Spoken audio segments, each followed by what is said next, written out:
দীপাকে jail থেকে ছাড়াতে আসলো সূর্য। হ্যাঁ বন্ধুরা, আমরা এমনটাই দেখতে পাবো অনুরাগের ছোঁয়া ধারাবাহিকের আজকের পর্বে।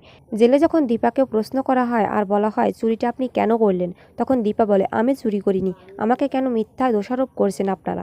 তখন পুলিশটি বলে ম্যাডাম আপনার ব্যাগ থেকেই হারটা পাওয়া গেছে, তাহলে কে চুরিটা করেছে বলেন। তখন দীপা বলে আমাকে এভাবে মিথ্যে অভিযোগে আটকে রাখতে পারবেন না, আমি অবশ্যই নিজেকে নির্দোষ প্রমাণ করেই ছাড়ব।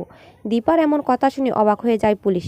অন্যদিকে বাড়ির সবাই আর উর্মি জয়কে জিজ্ঞাসা করতে থাকে হারের দায়িত্বে তো তুমি ছিলে, তাহলে কি করে চুরিটা হলো আর কেনই বা সেই দায়ে দিদিকে নিয়ে গেল পুলিশ। জয় কিছু না বলেই নিজেকে পালানোর জন্য সেখান থেকে চলে যায়। উর্মি কিছুটা আন্দাজ করতে পারছে জয়ের ব্যাপারে। ওইদিকে সূর্য আর স্বাক্ষরবাবু দুজনে একসঙ্গে দীপাকে ছাড়ানোর জন্য পুলিশ স্টেশনে যায় আর পুলিশকে বলে দীপাকে ছাড়ানোর জন্য যত প্রমাণের দরকার আমরা দুজন সেগুলো এনে দেব। অন্যদিকে দীপা পুলিশ স্টেশনে বসে কনস্টেবলের কাছে কাগজ আর পেন চায়, যাতে সে নিজের প্রস্তুতি নিতে পারে সেখানে বসে।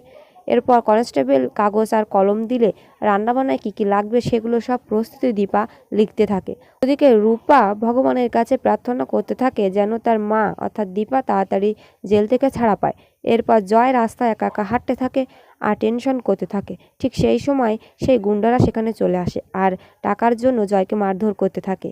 সেই সময় সেখানে হাজির হয় কাকাবাবু আর সূর্য আর বলে গুন্ডাদেরকে কি চাই তোমাদের। এরপর জয়ের কাছে যত টাকা চায় তারা সূর্যকে তা বলে এবং সূর্য চেক লিখে তাদেরকে দিয়ে দেয়। ঠিক সেই সময় সোনা ফোন করে সূর্যের কাছে। সোনা ভিডিও কল দিয়ে দেখায় যে চারু অসুস্থ রয়েছে, তাই সূর্যকে এখনই সেখানে যেতে হবে। তখনই সূর্য দ্রুত সেখান থেকে হসপিটালে চলে যায়। জয়ের কাছে এগিয়ে যায় কাকাবাবু আর বলে আমার কিন্তু এই বিষয়টা নিয়ে খুব খটকা লাগছে জয়। তখন জয় কাকামণিকে ইগনোর করে আর সেখান থেকে চলে যায়। অন্যদিকে মিশকা নতুন করে ষড়যন্ত্র করতে থাকে আর একা একা হাসতে থাকে। ঠিক তখনই টিভিতে দেখায় যে পুলিশরা দীপাকে টেনে নিয়ে যাচ্ছে। এটা দেখে বুঝে যায় যে দীপা আর সূর্য এখনও কাছাকাছি রয়েছে। তখন সে মনে মনে ভাবে আমাকে যেতে হবে সূর্যের কাছে আর দীপাকে নতুন ষড়যন্ত্রের জালে আটকাতে হবে। অন্যদিকে দীপাকে জামিন দেওয়া হয়। তখন দীপা ভাবতে থাকে যেন সূর্য এসেছে তাকে ছাড়িয়ে নিতে আর অভিনন্দন জানাচ্ছে ফুল দিয়ে। ঠিক তখনই সেখানে সোনা চলে আসে আর তাদেরকে দেখে চারু আর সোনা অনেক খারাপ মন্তব্য আর রিয়েক্ট করে। হঠাৎ দীপার ঘোর ভাঙিয়ে দিয়ে সাক্ষ্যবাবু বলে ডাক্তারবাবু আসেনি, আমি এসেছি, তবে উনিও এর ভেতরে আসেন, আমরাই সবটা দেখছি। দীপা সবটা বুঝে নেয়। তো বন্ধুরা, কি হতে চলেছে আগামী পর্বে জানতে হলে আমাদের সঙ্গেই থাকুন।